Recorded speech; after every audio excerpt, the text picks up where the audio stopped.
If you only have one handgun, what are your top 5 best choices for cartridges? Well, today we're going to find out, so buckle up. Hi everybody, welcome back to the LocaCarnivore. Glad you could join us. And like we said, today we're going to talk about, well, if you can have only one handgun for whatever reason, what would be the top 5 cartridges to choose from to put in that particular handgun? So today we're going to find out. And before we get started though, if you wouldn't mind, give us a big like on the video. We'd appreciate that. We'd also want you on the LocaCarnivore team, so make sure you subscribe and hit that notification bell so you'll find out about every new video that we come out with. We're going to count these cartridges down from what I consider the least desirable to the most desirable, so stick with us all the way through the end of the video. You won't want to miss the exciting conclusion. Speaking of exciting, your support is very exciting for us, and so to do that we need you to go down to the Patreon link in the description below there. Show us a little love while you're at it. If you want more content, go over to LocaCarnivore.com. Again, the link's in the description. And when you're at the LocaCarnivore.com, don't forget to go up to the top, click on that store tab, and you can get some really nice LocaCarnivore merchandise. Again, we appreciate every bit of help you can give us. Alrighty then, let's start with number 5 on the hit parade, cartridges for the one handgun owner. My choice would be 38 Special, and I would include the 38 Special Plus P. Why? Well, very simply, it is a popular round. You're going to be able to find ammunition anywhere for this. It is used worldwide. The other reason, and one of the reasons why it's been around so long, is because it has manageable, very manageable recoil, except maybe in the really light little airweight snub revolvers like, say, a Model 642 Smith & Wesson or something like that. Those, it can get kind of snappy, even standard pressure stuff. But when you get into a mid-frame revolver, like a K-frame or an L-frame Smith & Wesson or a GP100 from Ruger, something like that, one of the medium frame Colts, the cartridge is really easy to shoot. It's almost like shooting a 22. It really is very manageable, very important. In fact, I once discussed this subject with a fellow that I used to work with a long time ago. He was a combat veteran, Vietnam, and also had done private security work after he got out of the service. And I asked him, well, what cartridge would you prefer? And he immediately, without even hesitating, he said, I would take a 38 Special. And I said, well, why? It's not very powerful. He says, he reminded me, no handgun, unless you get up into the big magnums, is very powerful. He said the most important thing that he found in combat was the ability to put multiple rounds on target quickly and accurately. And the 38 Special fits that bill. And that is one of the big reasons why it was used by law enforcement for decades, basically a century before it went away. And it's still out there as backup guns and things like that. So when you combine its availability with its accuracy and its controllability, it becomes a very good choice if you can only have one gun. Alrighty then, number 4 on our list of top choices for the one handgun owner for cartridges. Before I get into that though, have you ever thought about being a gun tuber? Having your own gun tube channel that's dedicated to either guns or hunting or anything like that? Well, I'll tell you what, you're in luck, because if you want to start a channel like that, or you already maybe have a channel and it's not doing so good, you should join us at our other channel, GunTuber U. Links down in the description there, and we'll put up a card here for you real quick. You can check out at least one of our videos to start with. Really good place to be. You can learn a lot, and we hope you join us over there. All right, sorry to tease you about that. Let's do number 4 now. Number 4, in my opinion, would be the 45 ACP. Now, a lot of you people out there, granted, I am not going to mention somebody's favorite cartridge in this. I've limited it to 5, and I'm going to ignore somebody. Get over it, get over your trauma, and get on with your life. But you can go down in the comments and tell me everything about why I should have picked your cartridge. I know you'll do that, so make sure you go down there and comment. What's your story too? What do you carry? If you only had one handgun, what cartridge would you select? We'd love to hear from you as well. Well, getting along to number 4, as I said, would be the 45 ACP. And I would have put it a little higher, but there are other cartridges that, for various reasons, you'll see why I put it a little bit lower. It's still a great cartridge. It's been around since, well, 1911, and it still soldiers on. It does its job very well. There are some problems with 45 ACP. Well, it's kind of a light side, dark side of the force kind of thing. On the upside, the 45 is very plentiful. The downsides, though, is the recoil is kind of heavy, except in maybe a full-size all-steel 1911. The recoil is a little bit much for a lot of people to deal with. In fact, I've talked to other people who were in the armed forces and qualified on the 1911 back when 45 was our service caliber for our handguns for the United States Armed Forces. And many of them complained about the recoil, even in the full-size 1911, was a bit stout for them, and it required extra work for them to come to grips with that. And so their opinion was always, for average shooters or somebody who doesn't have a lot of experience, doesn't get a lot of practice, the 45 can be a little off-putting, basically. The other dark side or downside of 45 is it tends to under-penetrate just a little bit. We've been doing a lot of gel tests here at LocaCarnivore on 45 ACP. You can go over to our channel page, check it out. But we've been finding that the penetration tends to be a little shallow. Now, I wouldn't describe it as insufficient penetration, except maybe on some cross-torso presentations with like heavy clothing, things like that. With a hollow point, that can get you kind of some lower penetration. But that's also to the good, though. If you are in an environment where you have to be very careful about over-penetrating your initial target, that 45 ACP has that tendency to not continue to just keep going and going and going like some other rounds. And so it is going to be more advantageous for you as far as reducing your liability. So number 3 on our list, and by the way, please share this video. It would really help us a lot. Again, we appreciate all the support you can give us, even if it's just small things like sharing the video. Number 3, 357 Magnum.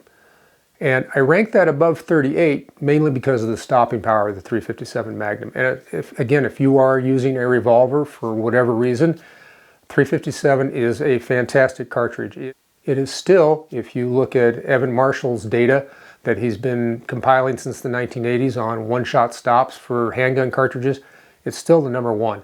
Now, other cartridges have encroached on that territory as the ammunition has gotten updated and modernized, but still, 357 reigns supreme. If you need power on target, but still have some degree of controllability, a reasonable amount of controllability, 357 in a medium frame revolver is going to be a fantastic choice. And there's a good reason why it was used by law enforcement agencies for a very long time as well. And that is, again, it gives you that power, but with a reasonable amount of control. And with a little bit of practice in a reasonably weighted revolver, you can shoot this thing rapidly and accurately. So 357, great way to go. Plus, 357s, you can put the 38s in it if you don't like the 357 recoil, or you have somebody that's going to use the gun and doesn't like it. Drop the 38s in there, good to go. What's my choice for number 4 on this list? The 10mm auto. Fantastic cartridge. In my opinion, it is one of the best cartridges ever developed for pistols, regardless of whether it's going to go in a revolver, semi-automatic, whatever. 10mm has a lot going for it. First of all, it has a dual personality, sort of like the 357-38 thing where you can go up or down in load power and controllability and that sort of thing.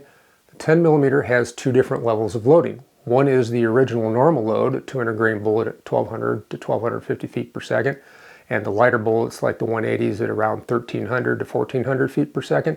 That's pretty hot. The energy off of those type of cartridges rivals 41 Magnum, and that is no joke. So it is a good load if you need power, especially in a semi-automatic platform. But if you need something that's more controllable or has less over-penetration risk, you can go download it. You can use the FBI spec loads that they used back when they had issued the gun, and that's an 180 grain bullet at about 950 to 1,000 feet per second. That's super smooth and easy to shoot in a large frame gun, especially an all-steel 1911 or a big frame Glock, something like that. Very smooth, very easy, and they are accurate.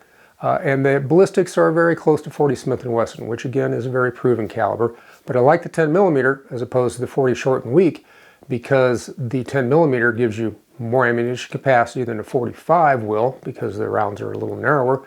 And then it also has the big advantage, again, you can upload or download to suit your power requirements. If you're out having to deal with wild animals like bears or something, you can put some really stout stuff in there. If you're carrying this in the summer as an EDC load and you don't want to have a lot of recoil and you want to have rational penetration but without over penetrating, also the 10mm, even in the downloaded version in our tests, penetrates a lot better than 45 ACP. So if you do need some penetration, but not a risk of over penetration, again, the 10 in that mid to 3/4 range load, super good choice. And the ammo is quite available now. So 10 millimeters is a thing now. It almost died back in around 2000 to 2010, right in that general frame. It almost fell off the cliff, but it's back and it's roaring. So get yourself a 10. Remember, it's one better. Okay then, what you've been waiting for, the moment, number one choice, if you can only have one handgun. Well, it's simple. It's the 9mm. What more can you say? The 9mm, yeah, and I know there's a lot of people, especially 45 fanboys, that go, ooh, nines, they're weak and they're nasty and they're Euro and they're just, they're effete and all this sort of stuff. 9mm is mature. Back in the 60s and 70s and maybe even 80s, when there wasn't a good choice of hollow point loads or reliable hollow point loads, the 9 could be a little problematic. But real quick, not to get into this too far, but if you look at Evan Marshall's statistics and you compare 9mm to 45 as far as with full metal jacket loads, they're almost dead even, statistically speaking, with a few percentages of each other for one-shot stops. So I think that kind of puts the lie to this thing that the 45 is inherently better than the 9mm. They're actually in real use on real people, in real situations, they're about the same. And then when you get into using a modern hollow point design that's reliable through intermediate barriers and things like that, Gold Dot, Hydroshock Deep, 100-day FTX, V-Crown, SIG, all these other modern loads of HSTs, all these modern loads have come out. They're very reliable. They make very similar wound tracks and have the same or more energy than the 45 ACP. And if you go to 9mm plus P, you get far better performance than you will with 45 plus P, 45 ACP plus P. 45 ACP plus P, all it does by increasing that velocity is increase the expansion of the bullet, and that just slows it down and it reduces your penetration in our experience, in our testing. But if you go and bump up the velocity a little bit in 9mm to plus P, you get better penetration on average and you still get excellent energy transfer. Downside, of course, more recoil, and you're tending to beat up the gun quite a bit with the plus P, and the plus P plus is really off the chart. You're going to really shorten the life on the gun. Right, when you look at the big picture, the overall picture, 9mm really comes into focus. It really makes sense, and this is why it's the number one on the list. First of all, you can carry more rounds with this. It's a slightly smaller diameter, so you can carry more than you can with 45 or 10 or 40 or any of these other rounds. And capacity in the gun is vital in a fight. I've talked to a handful of people over the years who've been in actual gunfights, plus I've read tremendous number of accounts of people who've been there and done that. None of them have ever complained about having too much ammo in the gun at the time. So that's a big plus. Second of all, the ammunition is available. It is available worldwide. Heck, even the communist Chinese use 9mm by 19. So it is going to be everywhere. It is inexpensive. It is affordable, which means you can afford to practice. And practice is what makes the big difference between surviving and not surviving, being skilled and being unskilled. Also, it's effective. With modern hollow point designs, it's just as effective as 45. Oh, I'm going to hear about it, but it's just as effective as 45 or 40. As far as 10mm, hot-loaded 10mm, yeah, that's more powerful, but then you get into the thing of can you keep the rounds on target, blah, blah, blah. It's that in that sweet spot. So given all those factors, that's why 9mm is your number one choice if you can have only one handgun. Well, there you go. The 5 top choices for cartridges if you can have only one handgun. Hope you enjoyed the video. Hope you found it informative. And thank you for taking your valuable time and spending it with us today at LocaCarnivore. And remember, always, always insist upon facts. Thanks for watching.